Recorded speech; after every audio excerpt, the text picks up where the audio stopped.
Rosensweig, and I thank you very much for coming to the show and watching it and listening to it. We have a very special show today. It was sort of a last-minute piece. I was contacted by a friend of mine, Jeff Budd in Kitchener, who said that we might just be able to do a podcast today with a fellow by the name of Lvov Weinberg, who is my guest today. And Lvov is a fascinating guy who was a former president of the Israel Hockey Federation. He's an apple orchard farmer in northern Israel, and he's an Army reservist. So why is this so pertinent? Why was I so excited about it? I was, and I am, because there was a recent ban on the Israeli hockey team to go play IIHF hockey in Bulgaria. That was lifted, and then Israel won the tournament at their level. So this is a big thing. This is an Am Yisrael Chai moment. And I want to just jump right to the chase and bring in Lvov Weinberg. How are you?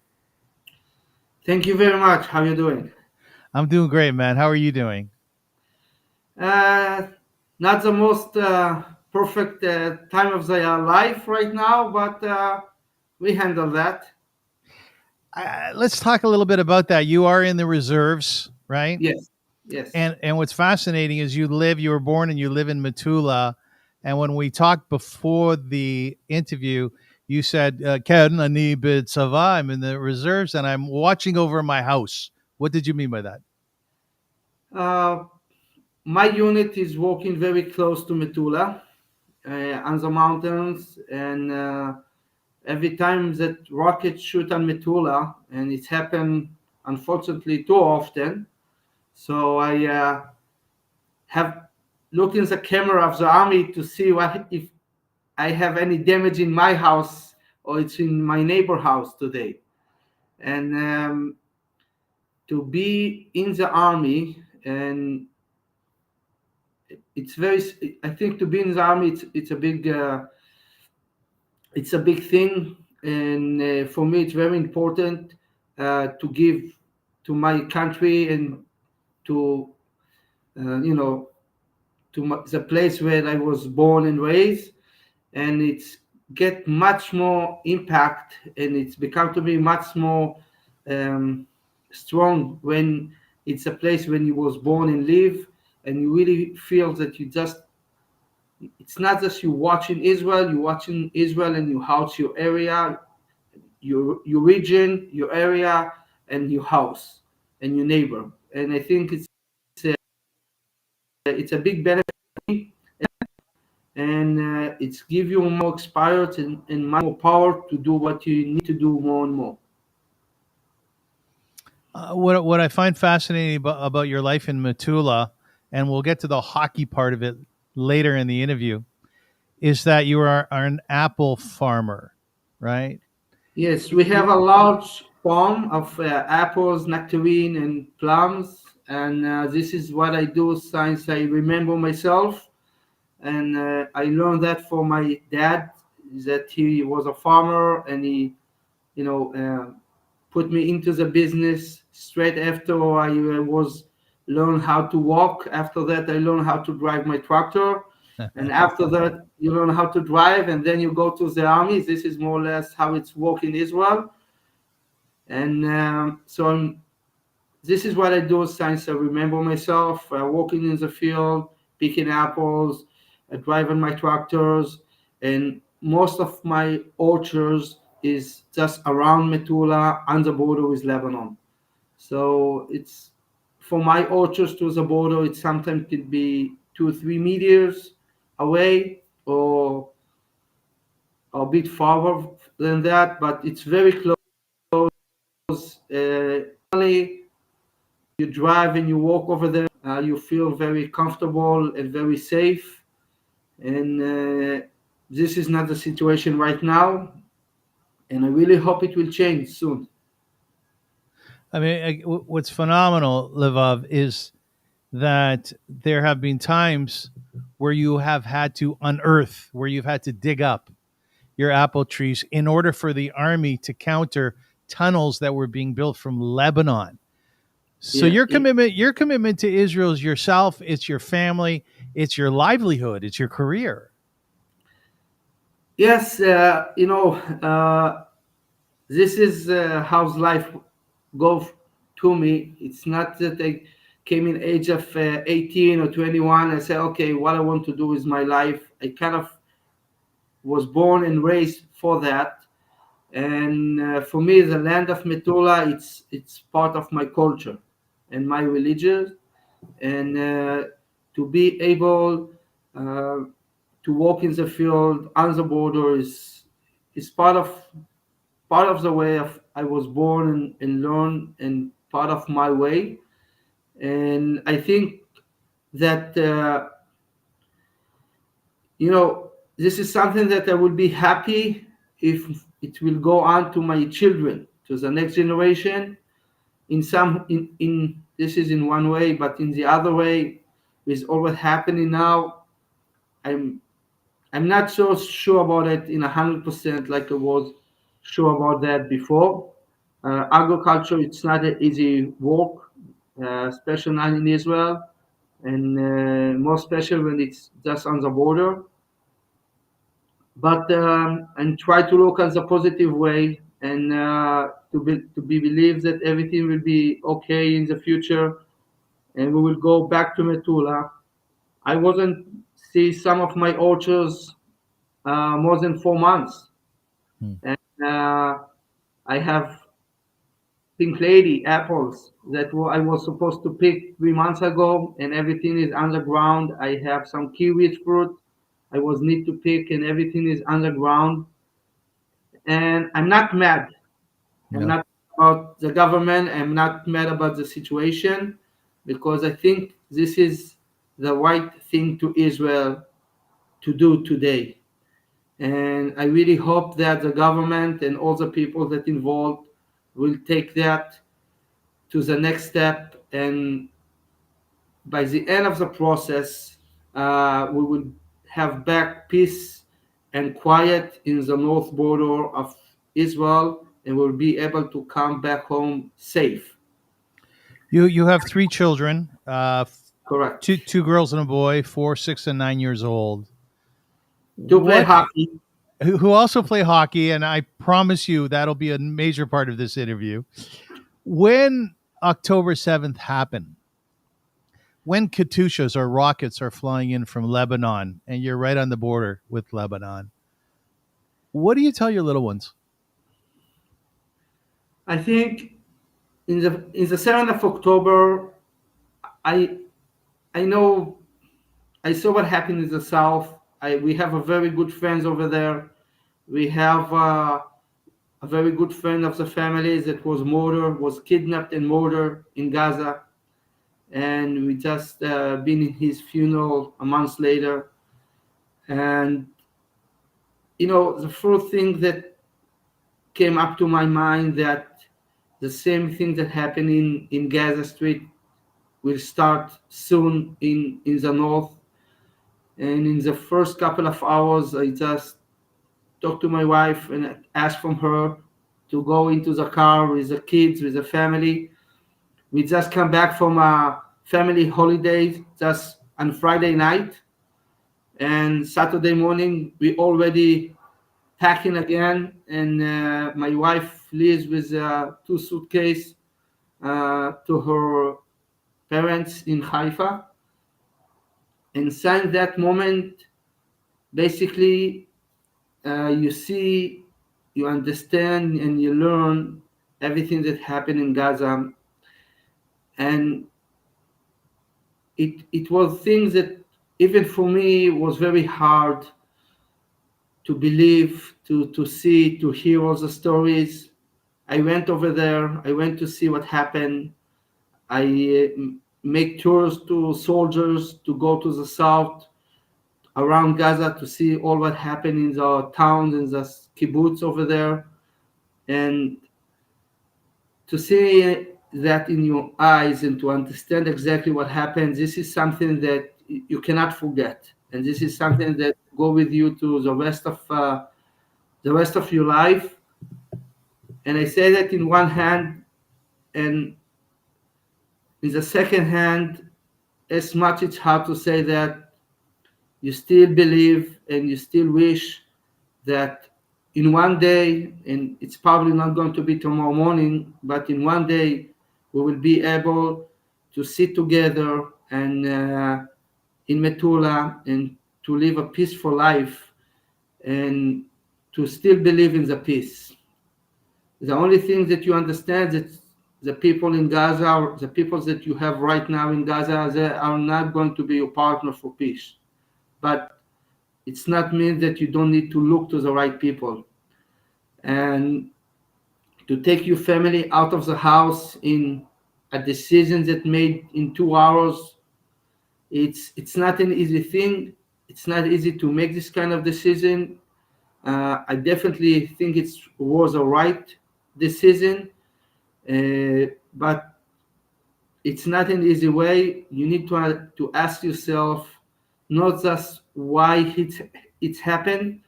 You need to ask yourself what I can do better to make sure that this kind of thing will not happen again. And when Livav, I'm at, when yeah, your wife and children went to Haifa, how did you feel with them not being there? in stress, uh, you don't know how things will be go. You're ready to, you're ready to the worst that can be happen. We saw all the pictures from the south. We saw what happened when thousand Hamas people cross the border to Israel and just go and shoot from one house to the other. And my house is 170 meters from the border with Lebanon. It's not 1 kilometer, it's not 5 kilometers, it's 170 meters. Very, very close. From my window in the bedroom, you can see Hezbollah checkpoint. You can see Hezbollah flags, and I understand in that moment that we are the next. It's going to come to us, and I take all my army gear, make sure everything is okay, everything is ready. Talk with my unit, my friends from my army unit, and we will make sure that we all ready to go. And when I say ready to go, it's not just where to go, it's how to defend our town. And we will go over again the programs that we have that we was training on. And from that moment, you are 100% soldier, and you're not a civilians anymore. You go to a soldier mood, you get your gear, you get your gun, you make sure everything is ready to go, and you're ready, and you just wish for the best. Does your character change? Does it go to another place? Yes, definitely. Yes. Where does it go? Uh, I think you're more focused about your your next step, your next 3 steps, and you're more focused about your mission, and you need to be prepared for that. And I think this is your main focus in that moment.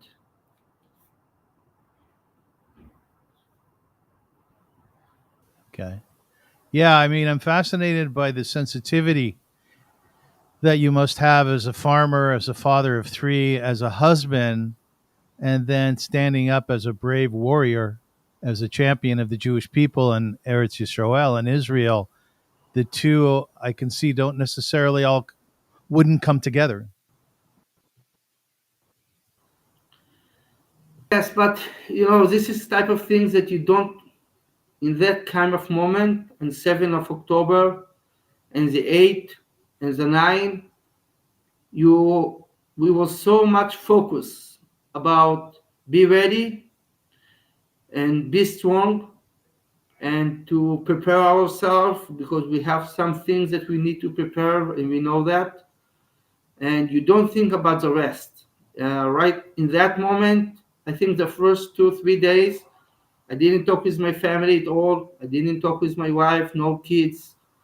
You just focus on your main goal, and right now it's to defense and make sure that you're ready to the worst.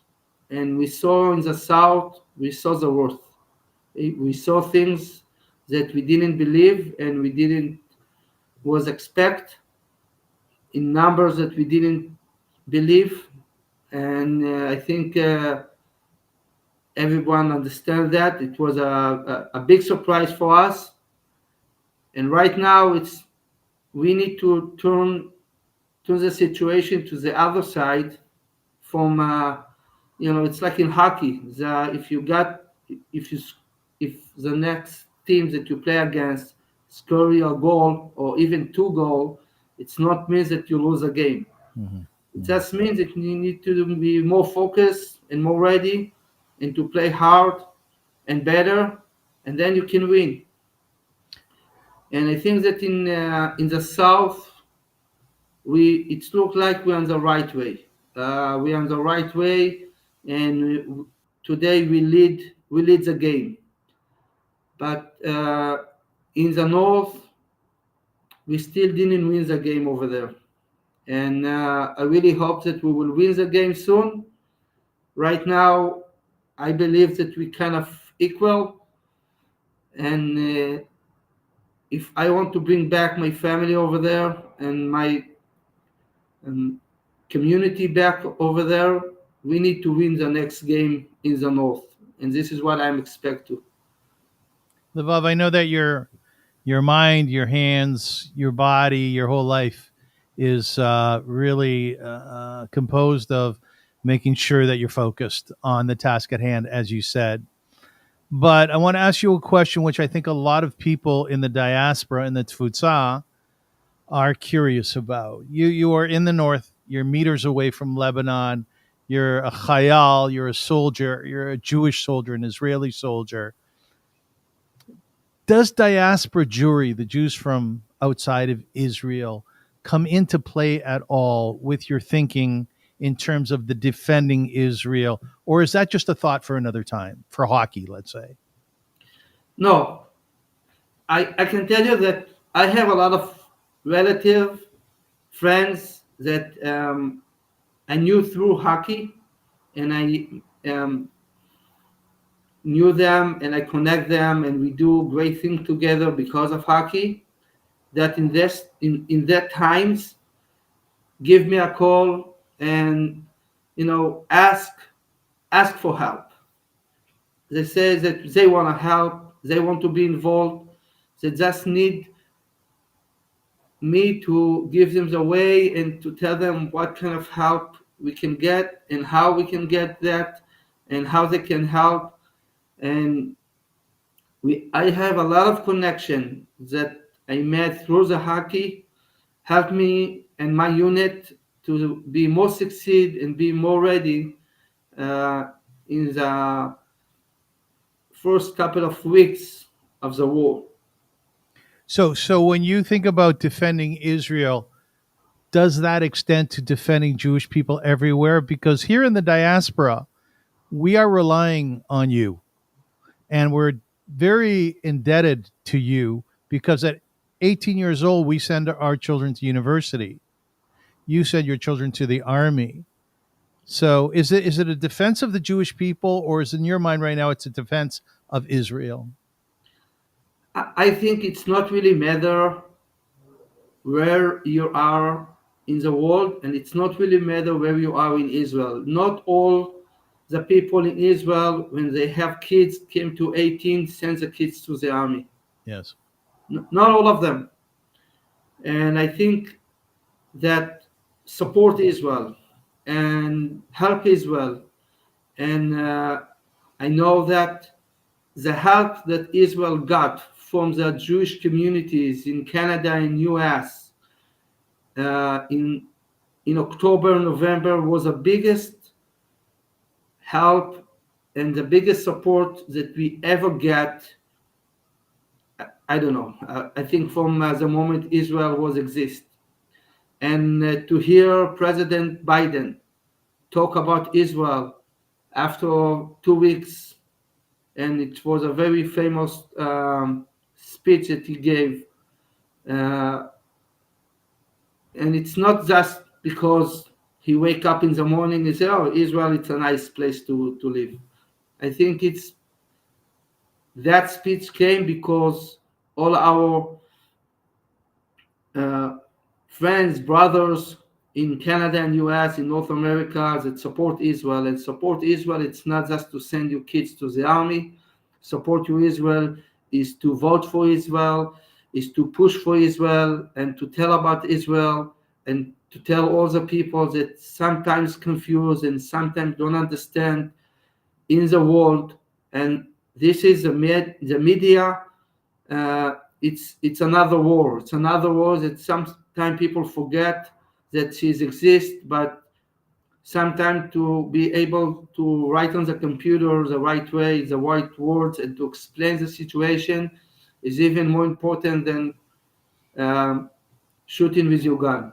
And this is something I believe, and we definitely saw the big support from North America, especially the Jewish people, but also a lot of non-Jewish people that will support Israel. And Israel was really need that support, especially in those days.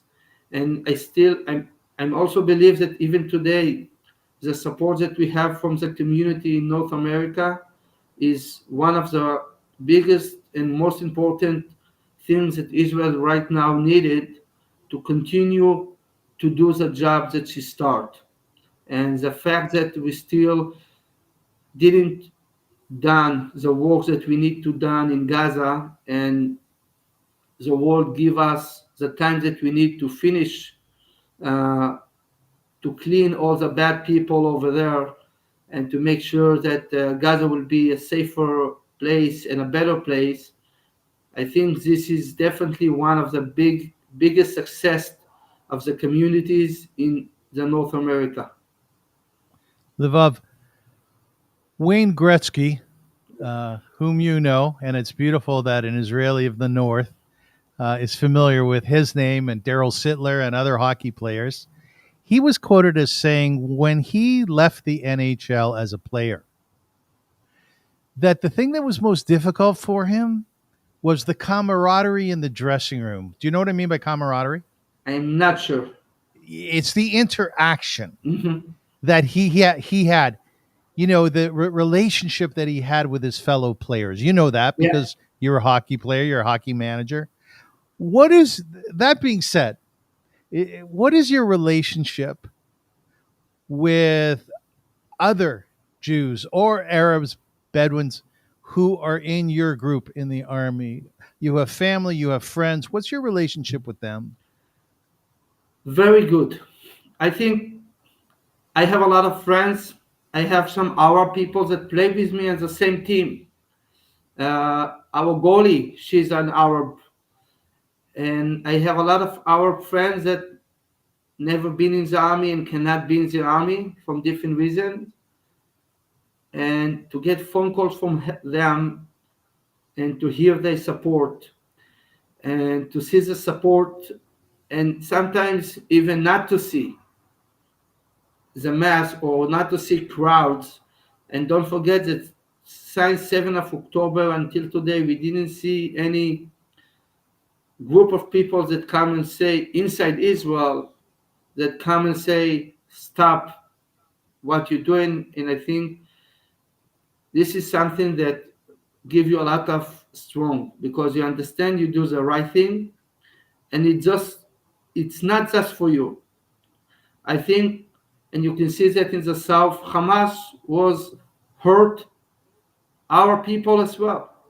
Bedouin, Muslims, they didn't care. If you're inside of Israel, and for them, they don't care if you're Muslim or you're Jewish and you're Bedouin or whatever, they came and they kill everyone.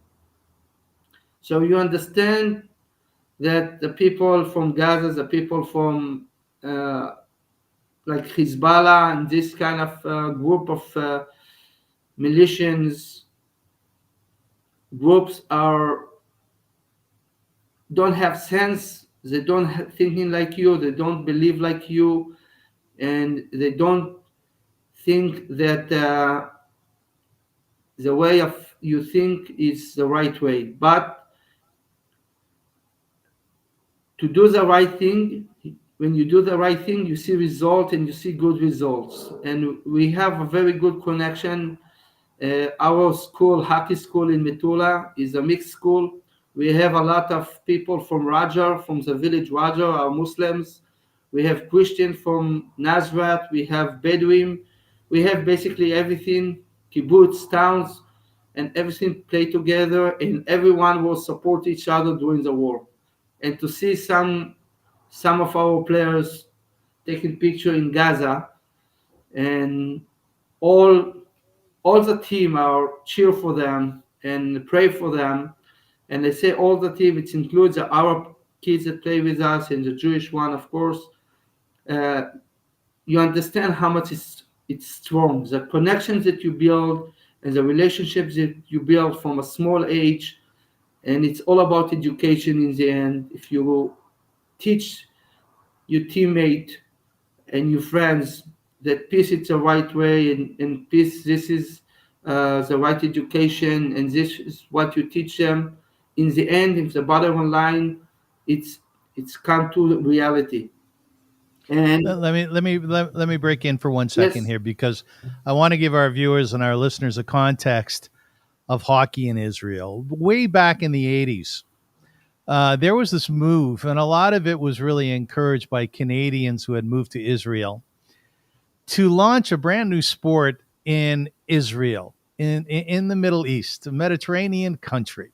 A bizarre idea, but if you know anything about Israel, you know what? It wasn't that strange. Like, we looked at the desert, right, Lvov, and we looked at the desert. We go, oh, that's a good place to grow stuff.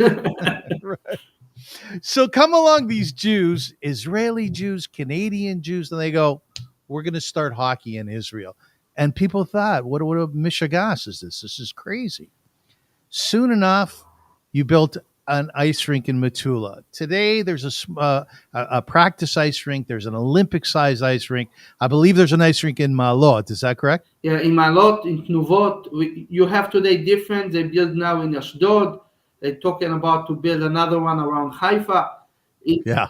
it's growing up, and you tell about all the Mishuga people and the crazy ideas. I'm the result of these crazy ideas. I was born and play hockey, learned to play hockey in Metula.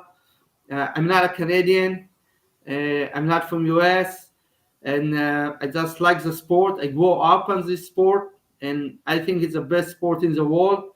And no one can tell me something. No one will be able to tell me something else. And I think you need sometimes crazy people to make Right. crazy Right. process. And I don't know who was a crazy person or the crazy group of people that start everything, but I'm the result of that, and I'm thankful for them. And I think that hockey is one of the best sport in the world. It's not just a sport; it's everything that come around the sport. It's bring community, and a community of people. I think it's one of the most strong things that you can have in your life, and it's not matter if you live in Tel Aviv or you live in Metula. If you have a strong and big in community, you're one of the most happiest people on the earth. And just now we had two teams that came back from Canada, and they was visit over there, and they visit different communities, Jewish communities in Vancouver, in Edmonton, and Toronto, and we feel the warm and the powerful of the communities. And hockey create communities, and communities, this is what create towns, and it's create cities, and it's create a country, and it's create the Jewish, uh, I think all the Jewish association in the end. And Lvov, I want to point out, by the way, I'm wearing my Toronto Maple Leaf shirt. I but want to point that out to I like you until now. you. I have to admit it. Well, you're a Montreal Canadian fan, are you? Uh, I don't want. I know it's going to be published, and I have some friends that like the Canadians, that make you leave, but leave sucks. It's a Okay, known thing. before there's a lot to say there. We'll do a second interview on that. Okay, I'm sorry. I want to give a little more context, a little more history here because it's fascinating. This whole idea of an ice rink in Metula and other cities now. So it's way back in the 80s, and you get people on board. My friend Ellie Rubenstein, the March of the Living of United Israel Appeal. Mhm. His boss is Jeff Budd, who was instrumental in setting up this podcast today. Mayor Goldberg, who has passed away, I believe, from Yes, Metula, right? Passed unfortunately. away. Very, very big fighter for hockey in northern Israel and Israel itself. So before we get into the whole league thing, because there's a big story here that just happened out of Bulgaria.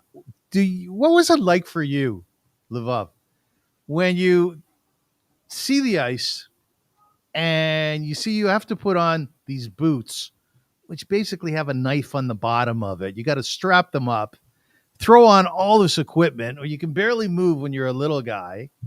Do you have memories of that when you first started skating and playing hockey? Oh, of course. When I started to play hockey I was age of 12, and it was only open the Canada Center those days. It was in '91, and I remember there was a bunch of 15 sticks. If you come early to the practice, was able to pick your side of the stick. If you come left, you need to take the right sticks that you don't have enough normally.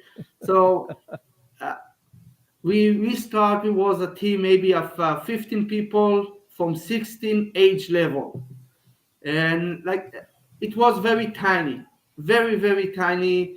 And year later that I start, we had a Canadian coach that came. He coached us hockey for 1 hour, and after that he coached us baseball for 1 hour.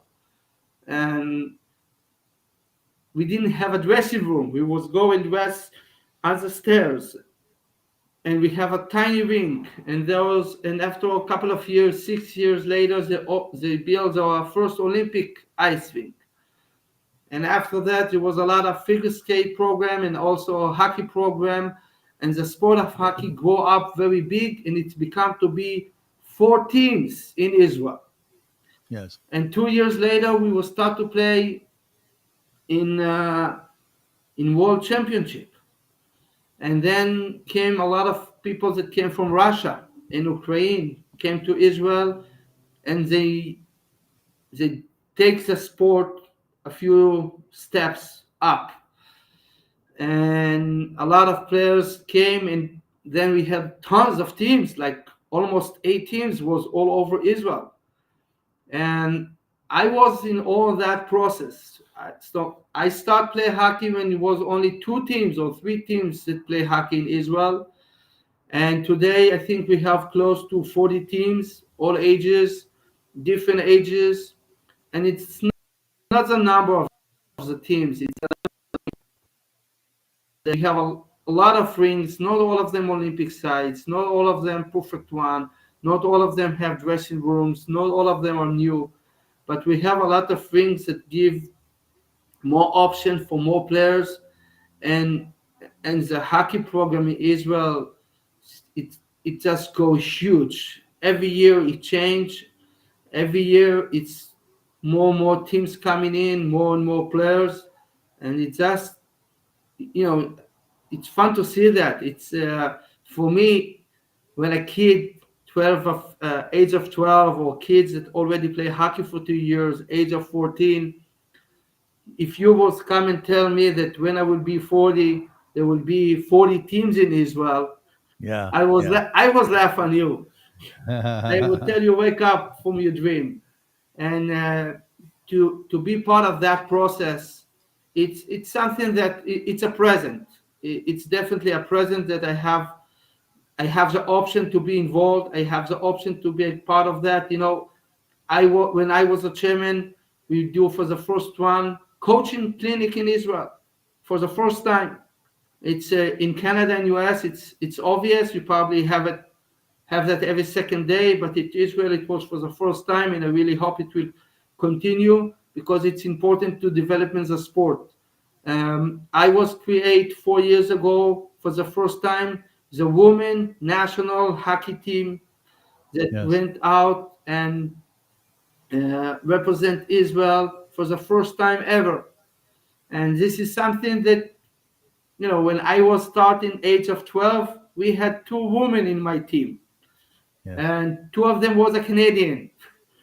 So if you was tell me those days that in 34 or 30 years from now that we will have a national women national team, I was laugh on you. And but So the Israel Hockey Federation. Just to remind our viewers and listeners that Lvov was the chairman, was the president of the association for 5 years. He retired last year from it, but is still involved, obviously, in Hockey Israel.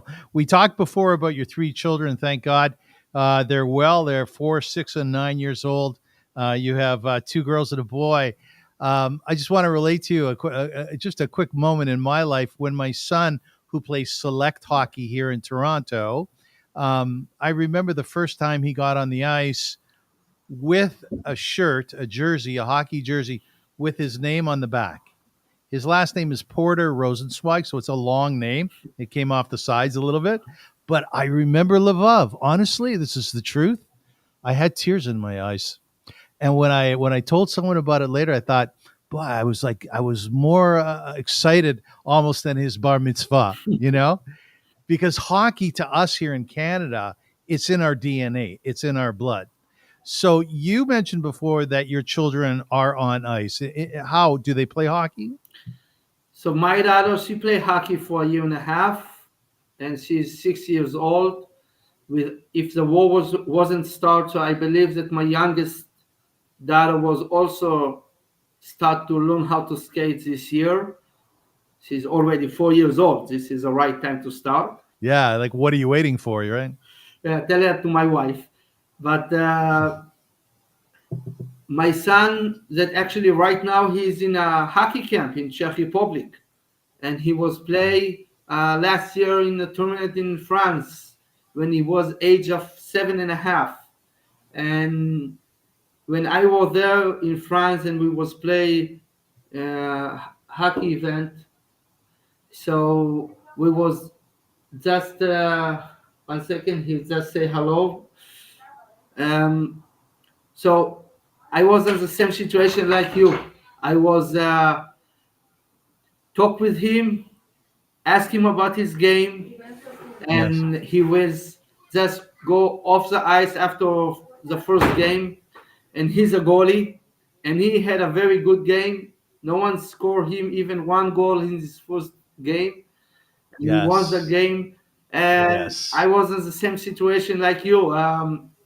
I was so emotional and so happy about the situation. About I was so happy to my son, and was so happy that I give him the opportunity to take part in age of 7 in international tournament in in France. And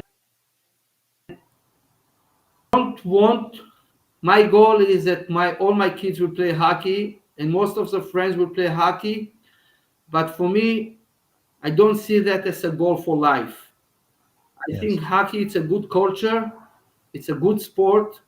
Everyone have to learn to play the game to be a better person, to be a better friend. But I don't think that everybody need to do that for the living. Yes. Only the best one, of course. And I wish that my son will love the game like I do. I'm not expect for him to make his living from that. Not for now. No, I understand that. And that's wise. That happens here too, Lvov. You see your kids growing up in the sport and they hit 13, 14. Then they realize, and the parent realize, kid's not going to the NHL. Most kids don't. Yeah, Some do, but most don't, right? So I understand what you're saying. it's not my goal. Some parents will put a lot of money, a lot of effort. It's not just the money, but it's a lot of effort to send the kids to a special program and Yeah. special Mhm. schools and special coaches. and it's great. It's really great thing, and it's developed the kids. But for me, hockey it's more culture. It's not a goal in life. And It's good. when you talk about that as a culture, for me, the goal is not that my son will be the best goalie in the world. It's that my son has the best friends in his life from hockey. Lvov, in mid-January of this year, the Israeli Hockey Federation was let known that the team, the U20 teams, there's various different tiers of hockey in Israel, would not be invited to Bulgaria any longer to play in a tournament of which they had signed on to. In fact, that tournament was supposed to be played a bit in Israel. After October 7th, the Bulgarian authorities said, because of defense reasons, because of security reasons, we can't allow this to happen. Well, the Israelis, and kudos to them, were up in arms, and they said, you know what, let's work this through. There seemed to be no togetherness on trying to figure out how we can make sure that security is apropos. The NHL came out against it, and many different newspapers, organizations around the world said, you know what, this kind of smells like anti-Semitism a little bit. And it kind of smells like here's another situation where the Israelis are being punished after October 7th. So, as the Israelis do, and I've always had so much pride in you and the Israelis, our country, who stand up for ourselves and say, you know what? I'm not going to back down. I'm not going to not go. We're going to figure this out. So, what happened after that? You know, it's I have a lot of what to say about that, but I would try to make it to be more focused. Luke, the president of the IIHF, he came to visit Israel uh, in the last Maccabi games in 2021. 21, yes. And he came for the first time ever that the president of IIHF came to visit and support Israel. The games was the Maccabi games. It was handled in Jerusalem. Was a crazy event. In the first game, it was sold out. Like it's all packed, and it was feeling like in Canada. It was unbelievable atmosphere. It was kind of a dream to be in a rink in Jerusalem with 20 plus thousand people watching the game. It was a game Canada against US, and you have the president of the IIHF standing next to you and grabs a puck and give his bless. And you saw that Israel have a good friends all over the world. I don't know exactly what happened in the process that brought the IHF to make the decision that Israel cannot take part of that. I think that politics and relationships, this is something that's very important to keep how to say that in the right way, to keep focus on that and to keep working on that. And I think that Israel Hockey Federation wasn't so much success about that, but Israel Hockey have a lot of friends all over the world, and when the small Israel Hockey Federation wasn't able to work and to keep the good relationship and good Good standing. understanding, yeah, with the IIHF, we came. All the world, the rest of the world came and helped us. And I say, a lot of people give me a call, and I'm not the chairman anymore. I'm not the president anymore. but they still give me a call and they ask to help, and I connect them to the right people and very important people. The Canadian ambassador call us. Um, a lot of people from the NHL, Larry Tenenbaum, and some other big names that everyone know, send some people and try to figure what's the problem, how they can help. And again, we was talk about that before, about the 7th of October and the war, and about the very important position that the community have outside of Israel. So that the same kind of commitment to Israel we feel again when there was make fix the bad relationship that the federation had with the IHF, and was able to help Israel to fix it on time and let Israel to take part of the games. Uh, I'm very happy that Israel was able to take part of the games. It's deserved to the kids, the under 20. It's a great age group. They're working very hard. I know almost all the players, like 90% of the players. I know them personally. I know them since they are very, very small age. Even before they play in any national team, I know them. Those it was under 16 national team. They're great kids, great gang, and they definitely was deserved to be in the games. And I think that uh, we got what we was deserved, and the kids played great. They was just play great. They played together, and they was passing each other, and they was listening for the coach, and they do the right thing to do, and it's definitely was deserved them to get the gold medal. And So I want to talk about that because on a good podcast, there's a buildup, right? yeah, It becomes epic. Like, here's what happened. Everybody's thinking the Israelis went to Bulgaria. Maybe it didn't go so well. Well, that's wrong. It went great. Listen what happened. In the final game, the Israelis beat Mexico 6-3. Two goals came from Guy Aronovich. You know Guy? of course I know Guy, and I know his dad. We are very good You friends. know his dad as well, right? Maybe even his Zadie. Just Don't 20 go there. seconds apart. Just 26 seconds apart in the third period. The Israelis, in order to get to that final game, they beat the host Bulgaria. Mhm. They beat New Zealand. They beat Kyrgyzstan. And they beat Turkey, The most right? sweet win. It's sweet. Oh, against Turkey. I have to agree with you on that. I said good. I'm happy to hear that. Anyways, they walked away with the gold medal, and the reward is the win, the victory, the pride that one has in themselves and in their country. Mhm. And also, you're pushed up a tier for the next tournament, right? Yes. How does that work? So you go up to the next division.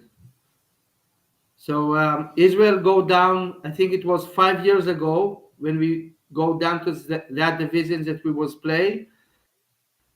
And last year we was very close, but not close enough. We was need a little bit more luck last year, but this year we didn't was count on the luck. It was very. It went very smooth and very good. We are very, very proud in the players. Outstanding. We should add, by the way, that throughout the Israel Hockey Federation history, since its inception, that there have been NHL players who have been part of its growth, including Daryl Sittler from Mm-hmm. my very favorite Toronto Maple Leafs, as well as your favorite. No. Roger Nilsson, the former Roger Nilsson. Did you have it? Roger Nielsen coached me when I was kid. He was come to. What was he like? What was he like? I think he was one of the people that Roger Nielsen was here first in 96, 97, 98. And our friend Jeff, he was the one that set up to bring Roger to Israel, and he was come over here every summer with some NHL players, and they was do a clinic together for a week or 2 weeks. And I think Roger Nielsen was type of person that just he didn't talk with us just about how is to be a good hockey player. he was talking with us how to be a good person and how to be a good man. And after being a good man, you become to be a good hockey player. And you don't see many coaches that talk like that today. And for me, Roger Nilsson, you know, he was coaching in the NHL and he came and coached me. He didn't do a good job. I still wasn't that's good in hockey. Right. But in his 1 week, he wasn't able to change the whole system for me and make me a very good hockey player. But uh, he definitely gave us his spirit and his vision. And I think that his spirit and vision, that was something that walked with me when I was building the program in Metula, and I was volunteer over there, and I was talk with people and talk with a lot of good friends. And I was told when I was growing and build that, I was always have Roger Nilsson words in my head that say, you don't have to be the best player, you need to be the best person. And after that, you become to be the best player or the best team. And, this is something that go with you to the rest of your life. Daryl Sittler is Yes. he's an icon. He's Yes. he's achi in our Canadian hockey history, American hockey history, I should say. And I saw a video before our interview today when he was in Israel, and they showed him going to the Kotel Hmm. with his hands on the Kotel. And I thought, how interesting is this? Daryl Sittler, true blue Canadian, hockey player in the NHL. He closed his eyes and it looked like he was praying. Do you have memories of Daryl? Yes. Yes. I was this small kid when he was here, like a teenager, not a small kid. But Devil, when Devil was here, I think I saw him only twice because already in that age I went to the army. So I was walk with him. Actually, he was walk with us in Metula, and I think it was for twice. For two times he came, and every time he was came and coach us, and you know it was like in God that came to you. It was for me. It was like Gretzky to bring Right. Gretzky to Israel. Right. It's more or less was the same for us here in Metula. It's something that it's hard to forget. Yes. And you're very quiet. You're afraid to talk to him. You're afraid to touch him. You're afraid to not to do what he tell you to do. You're Yeah. so much afraid that you fell on the ice sometimes. But this is it's definitely this is things that sometimes famous people and the big people not always put enough um, thinking about that. But for some kids and special kids that not already in the right direction, already in the route, uh, to meet people like those and to meet coaches like those, it's give you a lot of experience, not experience, um, Like memories, right? I think, memories and things that go with you to yeah. with you to the rest of your career. Lvov, I want to wrap up the interview, but before I do that, there's just a few random questions I like to ask my guests, um, just so people should get to know you even a little bit better. You've been a wonderful guest, by the way. I've been Thank you very fascinated. much. Oh, I've been fascinated by everything you said. Just a few things. According to your bio and your statistics as a hockey player, you're 187 pounds, 6 feet. Are you still that? I think a little bit more. Yeah, you mean you're taller? Uh, Me too. Me too. Do you like apples? yes, You do like apples. So when you pick them, do you ever eat them? most of the time I eat them. You do. I try And to stand the tractor and not to pick so much. and your kids like apples. Oh yes, oh Yeah. yes. a I'm lot. curious. I'm curious, and there's really no judgment here, but we haven't talked at all about Jewishness in terms of Judaism. Does Judaism play a role at all in who you are and what you do? Yes, not always in front of my eyes, but it's definitely there. It's always there. It's something that you cannot ignore. But I'm type of person that don't let the religious to follow to make my way. I like to make my own way and to take the religious with me. Do you believe in miracles? Yes, of course. Have you seen miracles? Oh yes. Can you To tell us? play for to me to play hockey, it's a miracle. Okay. Uh, Okay. Yeah. but I believe in miracle, and I think miracle can happen only for people that believe in them. Ah, that's what the Maimonides says as well. Very good. Very good. Or maybe I should correct that. Yeah, Maimonides says if you believe in ghosts, then they exist. Sorry about that. I don't want to be misquoted. But Levav, I want to wrap things up here, and I want to tell you that it was a real honor to speak with you. It really was. I love what you've done with your life. I love what you've done for Israel and the Jewish people, what you're now doing for so many kids and for your own kids. So thank you so much for this opportunity. I really appreciate it a lot. Thank you for interview to invite me, and thank you for your invitation. It was a lovely, and Am Yisrael Chai. Nachon, Am Yisrael Chai, the nation of Israel lives. So with that, my friends, I want to thank all of you for being part of this, for being here. You've been listening to the Avrum Rosensweig show, and we will have another podcast this Sunday, a very exciting one, with a fellow named Ashkenazi. He is known for building up West Hollywood. He is known for building up the Jewish community of Poland, and he is a Holocaust survivor and wrote a book about it. Fascinating individual. Join us then.